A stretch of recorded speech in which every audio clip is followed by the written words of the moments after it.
अब बात करते हैं उस किरदार की जिस किरदार के कारण ये कहानी जन्म लेती है, जिस किरदार के कारण ये थ्रिल पैदा होता है, जिस किरदार के कारण ये सस्पेंस पैदा होता है। जी हाँ, वो किरदार हैं सचिन पायलट। सचिन पायलट के ग्रुप में इस समय क्या हो रहा है, उनके खेमे में इस समय क्या चल रहा है, किस प्रकार से उनकी गतिविधियां हो रही है और वो क्या सोच रहे हैं, इस बारे में हम बात करते हैं हमारे संवाददाता लोकेश नागर से। निश्चित सुनील जी, सही कहा आपने। इस पूरी फिल्म के मुख्य किरदार सचिन पायलट और वो मानेसर में अपने समर्थक विधायकों के साथ उपस्थित हैं और लगातार सरकार को घेरने का काम कर रहे हैं। उनका विशेष रूप से जो आरोप मुख्यमंत्री अशोक गहलोत पे था कि 1.5 वर्ष का जो समय रहा सरकार का, उन्हें तमाम मंत्री पद तो दिए गए, आला कमान ने जिस तरह संतुष्ट कर सचिन पायलट को उप मुख्यमंत्री बनाया था और मुख्यमंत्री की कुर्सी अशोक गहलोत जी को सौंपी थी, तो उनका आरोप ये था कि हमारे जो डिपार्टमेंट थे, हमारे जो समर्थक विधायक थे और जो सम्मान उनको पार्टी में मिलना चाहिए था वो सम्मान उन्हें नहीं मिल पा रहा था। लगातार उनके कामों को अटकाया जा रहा था, अधिकारियों पर प्रेशर बनाया जा रहा था कि सचिन पायलट के डिपार्टमेंट की जो काम है वो कहीं ना कहीं अटके। इसकी वानगी आप देख सकते हैं कि राजस्थान के इतिहास में पहली बार पंचायत चुनाव का जो फेज है अभी तक लंबित है, 1.5 वर्ष का समय हो गया। ग्रामीण व्यवस्थाओं से जुड़ा हुआ महकमा होता है। आज भी लोगों को ये आस है कि सचिन पायलट जैसा ऊर्जावान व्यक्ति जो निरंतर अपने डिपार्टमेंट के लिए मेहनत करता था और ग्रामीण राजनीति को ध्यान में रखते हुए उन्होंने इस महकमे को चुना था, तो 3,000 करोड़ रुपए का एक बड़ा अमाउंट जो राजस्थान के ग्रामीण विकास के लिए केंद्र सरकार द्वारा राजस्थान सरकार को भेजा गया और दोनों नेताओं की लड़ाई के चक्कर में, क्योंकि वित्त मुख्यमंत्री अशोक गहलोत के पास था, ऐसे में उस पैसे को अटकाया गया। और अब जब दोनों की लड़ाई बिल्कुल आर पार की हो चुकी थी और 19 विधायकों के साथ जब वो वहाँ चले गए, तो कहीं ना कहीं अभी तक सचिन पायलट ने अपने सियासी पत्ते नहीं खोले थे, लेकिन अब सूत्रों के हवाले से और विधायकों द्वारा जो लगातार ऑडियो और वीडियो टेप जारी किए जा रहे हैं उनसे स्पष्ट रूप से इस रुख का पता लग रहा है कि आर पार की लड़ाई के मूड में। और बात ये भी कही जा रही थी कि अभी तक जो विकल्प को लेकर कांग्रेस में उनके साथ बातचीत कर इस पूरे मामले को ठंडे बस्ते में डालने की बातचीत चल रही थी कि सचिन पायलट को मना लिया जाएगा या मान मनोबल के प्रयास किए जा रहे हैं, उसको बिल्कुल नकारते हुए कल जो विधायकों ने अपने बयान जारी किया उसमें कहा है कि सचिन पायलट के अलावा किसी और विकल्प पर चर्चा नहीं होगी। यदि मुख्यमंत्री सचिन पायलट, एक छोटी सी बात, हर तरफ ये कहा जा रहा है कि आंकड़े अशोक गहलोत के पक्ष में हैं, हर आदमी है, अब मुख्यमंत्री खुद इस बात के लिए आश्वस्त हैं, फिर भी ऐसा क्या है जो आपको लगता है सचिन पायलट के पास कि वो अभी भी अपना खम ठोक के बैठे हैं, कोई जवाब नहीं दे रहे, कोई ऐसा बयान उन्होंने अभी तक नहीं दिया है जिससे कि उनकी पता चले कि उनकी रणनीति क्या है या वो क्या सोच रहे हैं? सुनील जी, निश्चित रूप से सही सवाल है, लेकिन आप थोड़ा पीछे जाएंगे तो पाएंगे कि जिस दिन सचिन पायलट ने मानेसर का रुख किया था तो सीधे चैलेंज करके मुख्यमंत्री अशोक गहलोत को कहा था कि आप बहुमत साबित करें, मेरे पास 30 का बहुमत। उस समय भी उनके पास 19 ही थे। तो सचिन पायलट कोई 9 सीखिया नेता नहीं है, तमाम राजनीतिक वस्तु स्थिति से जुड़े हुए हैं और तमाम दिग्गज नेता भी उनके कैंप में मौजूद है। तो कहीं ना कहीं एक रणनीति के साथ गए थे और उस सियासी भंवर में जो आज तक मुख्यमंत्री अशोक गहलोत का प्रोफाइल रहा है, उनके राजनीतिक जीवन में एक प्रोफाइल बना हुआ था कि मुख्यमंत्री अशोक गहलोत के वर्चस्व को आज तक कोई नेता चुनौती नहीं दे पाया। सचिन पायलट ने उस मिथक को अशोक गहलोत के को तोड़ा और आप देख सकते हैं किस तरह सरकार पूरे 1 महीने से बाड़ेबंदी में, फेयरमाउंट से निकलकर जैसलमेर में अपने विधायकों को, आप जिस प्रकार उन्हें जैसलमेर ले जाया गया कड़ी सुरक्षा में, जिस तरह एक अपराधी को ले जाया जाता है, ऐसे ही वर्तमान में जो आदमी मुख्यमंत्री हो उसी के विधायकों को इतनी कड़ी सुरक्षा में ले जाया गया। तो कहीं ना कहीं भय तो सरकार में है। मुख्यमंत्री अशोक गहलोत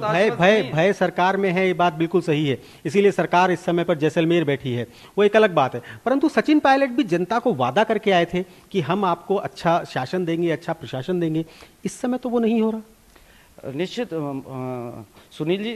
सचिन पायलट और मुख्यमंत्री अशोक गहलोत के बीच में लड़ाई यही है, क्योंकि वो लगातार कह रहे हैं कि जो पीसीसी का अध्यक्ष रहते हुए 7 साल कांग्रेस के लिए सचिन पायलट ने मेहनत की और संगठन, ये नाराजगी खुद सचिन पायलट की नहीं है। आप देख सकते हैं जो 19 विधायक हैं उनमें उनका सेवा दल जो कांग्रेस की अभिन्न इकाई है और कांग्रेस में बहुत सम्मान की दृष्टि से सेवा दल को देखा जाता है। सेवा दल के जो प्रदेश अध्यक्ष हैं वो वहाँ, यूथ कांग्रेस के जो वर्तमान प्रदेश अध्यक्ष थे मुकेश माकर, वो पायलट के साथ वहाँ, तो नाराजगी एक खेमे की नहीं थी, कहीं ना कहीं वो थी कि आप 7 साल प्रदेश अध्यक्ष के पद पर रहे, पार्टी जो 21 पे थी राजस्थान विधानसभा सीटों में, उसको आप बहुमत के आंकड़े तक लेके गए और तमाम गांव-गांव, ढाणी-ढाणी जाके आपने किसान कर्ज माफी की बात की, गांव में सत्ता परिवर्तन होने के बाद अच्छे दिनों के वादे किए और तमाम विकास के दावे किए। लेकिन 1.5 वर्ष में सचिन पायलट की शिकायत ये थी, मुख्यमंत्री अशोक गहलोत के तानाशाही रवैये के चलते उनके तमाम कामों को रोका जा रहा था और जनता के साथ जो वादे किए उनको कहीं ना कहीं निभाया नहीं जा रहा था। इसीलिए उन्होंने आज भी अभी तक जिस तरह की बातचीत चल रही है कि मुख्यमंत्री अशोक गहलोत ने सचिन पायलट के खिलाफ एसओजी में भी एक मामला 124A का बड़ा चर्चा का विषय रहा बीच में, और उसे अभी एसओजी ने आज एफआईआर उस मामले में पेश कर दी। तो डिप्टी सीएम ने कहा था कि हमारी सरकार हमारे खिलाफ राजद्रोह के मामले दर्ज करवा रही है, तो कहीं ना कहीं बड़ा टकराव दोनों के बीच में था। तो बीजेपी से साठगांठ के आरोप मुख्यमंत्री अशोक गहलोत ने सचिन पायलट पर लगाया, और सचिन पायलट के यहाँ कैंप में तमाम जो आदमी मौजूद हैं, विधायक मौजूद हैं, और सचिन पायलट खुद ये कह चुके हैं सार्वजनिक रूप से कि मैं कांग्रेस का सिपाही हूं, कांग्रेस से मेरी कोई नाराजगी नहीं है, मेरी नाराजगी मुख्यमंत्री अशोक गहलोत के। आज जो बसपा विधायकों को नोटिस की तामील की गई, उससे पायलट ग्रुप पे कितना क्या फर्क पड़ता है? निश्चित रूप से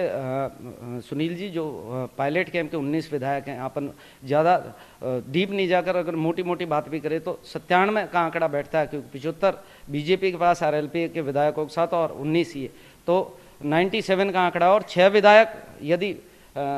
बीएसपी के अयोग्य करार दिए जाते हैं या स्टे दे दिया जाता है हाईकोर्ट द्वारा, तो कहीं ना कहीं जो बहुमत का मुख्यमंत्री अशोक गहलोत का आंकड़ा है वो गड़बड़ा जाएगा। और दूसरी बात, सचिन पायलट ने लगातार दावा किया मीडिया के सामने, और उनके कैंप के तमाम लोग भी दावा कर रहे हैं कि जो पार्टी सचिन पायलट को वो मुख्यमंत्री के रूप में देखना चाहते हैं, क्योंकि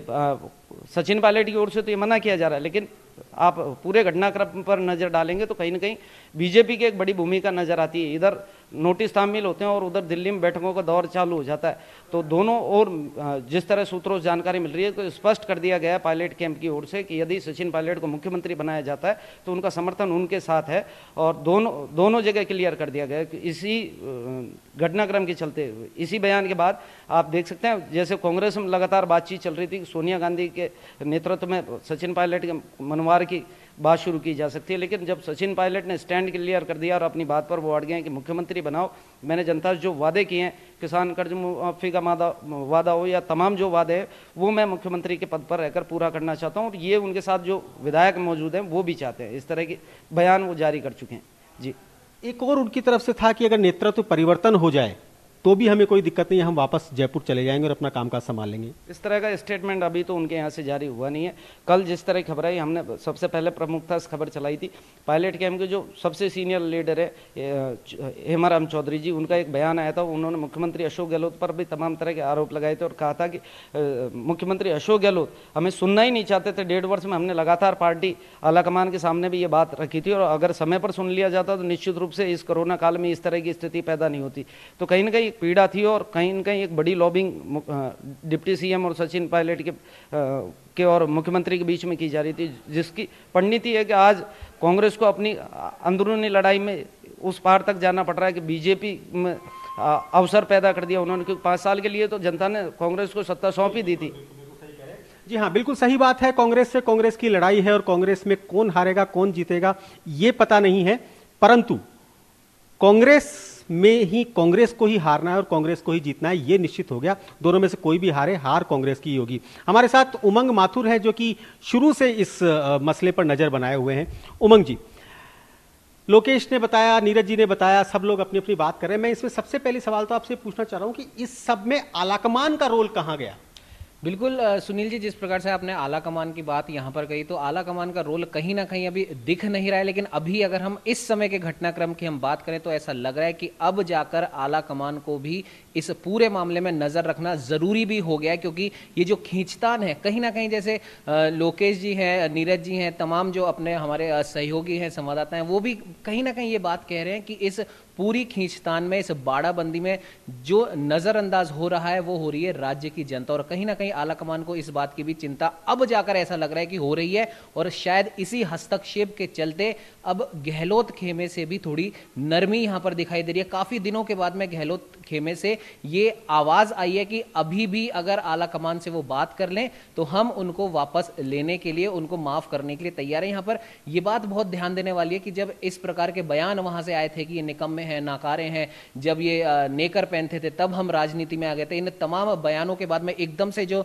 नरमी दिखाई दे रही है वो कहीं ना कहीं ये इशारा कर रही है कि अब जाकर हो सकता है कि तमाम जो विधायक जो बाड़ेबंदी में वो भी कहीं ना कहीं अब परेशान हो चुके हैं, या फिर आला कमान ने अब कुछ ना कुछ उनको इशारा किया है। और इस बात का पूरा जो संकेत है वो है कि केसी वेणुगोपाल का जैसलमेर में पहुंचना, ये साफ संकेत है कि अब आला कमान भी एक्शन मोड में आ चुका है। और सुनील जी, यहाँ पर एक बात बहुत ध्यान देने वाली ये है कि अगर हम आज के घटनाक्रम को देखें तो जिस प्रकार से मुख्यमंत्री अशोक गहलोत ने ये बयान दिया है फोन टैपिंग को लेकर, मैं उस और मेरा पूरा ध्यान गया था कि आज ये बयान आता है कि फोन टैपिंग को लेकर जो भी भ्रामक बातें फैलाई जा रही हैं वो एकदम झूठी हैं, राजस्थान सरकार इस तरीके का कोई काम नहीं कर रही। अब सुनील जी, जब ये घटनाक्रम शुरू हुआ था तो अगर हम ध्यान दें कि ये घटनाक्रम आखिरकार शुरू हुआ कहां से था, तो ये घटनाक्रम शुरू हुआ था फोन टैपिंग या फिर फोन रिकॉर्डिंग, या फिर इसको हम टेक्निकल रूप अगर देते तो ऑडियो रिकॉर्डिंग से ये घटनाक्रम शुरू हुआ था। उस समय अगर ध्यान हो तो बीजेपी ने ये आरोप लगाए थे कि आप विधायकों की फोन टैपिंग कैसे करा सकते हैं। तब ये बात कही गई थी कि हमें सोशल मीडिया के माध्यम से, अन्य किसी माध्यम से हमारे पास में ये रिकॉर्डिंग आई है, लेकिन जरूरी क्या था, रिकॉर्डिंग आई है, यानी कि फोन तो टैप हुए हैं। और अब जाकर अगर इस फोन टैपिंग के लिए इनकार किया जा रहा है तो कहीं ना कहीं ये जो झटका आज लगा है बीएसपी के 6 विधायकों को लेकर, हो सकता है कि उस चीज को लेकर आज ये झटका लगा हो। और अगर मुख्यमंत्री जी को ये बात कहनी थी तो बहुत शुरू में वो कह सकते थे कि इस प्रकार की भ्रामक बातें ना फैलाएं, जो बात आज कही गई है। मतलब आप ये कहना चाह रहे हैं कि जैसलमेर की गर्मी से अब बर्फ पिघल रही है? जी बिल्कुल, ऐसा लग रहा है कि जैसलमेर की गर्मी से जो दोनों खेमों में, यानी कि जैसे कि शुरू में हम कह रहे हैं कि कांग्रेस से ही यहाँ पर लड़ाई है, तो दोनों जो बड़े गुट हैं, अशोक गहलोत जी का है, पायलट साहब का है, दोनों के बीच में जो बर्फ जमी थी वो कहीं ना कहीं जैसलमेर की गर्मी के कारण यहाँ टूटती दिखाई दे रही है। लेकिन जिस प्रकार से बार बार हम बात कर रहे हैं कि इस खेल में सिर्फ 2 ही खिलाड़ी नहीं है, इसमें 2 और भी खिलाड़ी हैं। और जो सबसे मजबूत जो राजस्थान की राजनीति में अगर बीजेपी की तरफ से हम देखें तो पूर्व मुख्यमंत्री वसुंधरा राजे की एंट्री यहां पर हो चुकी है। अब ये देखने वाली बात होगी कि बीजेपी के आला कमान ने पूर्व मुख्यमंत्री राजे को क्या कुछ आदेश दिए। अलग अलग बातें राजनीतिक हलकों में चल रही हैं। ऐसा कहा जा रहा है कि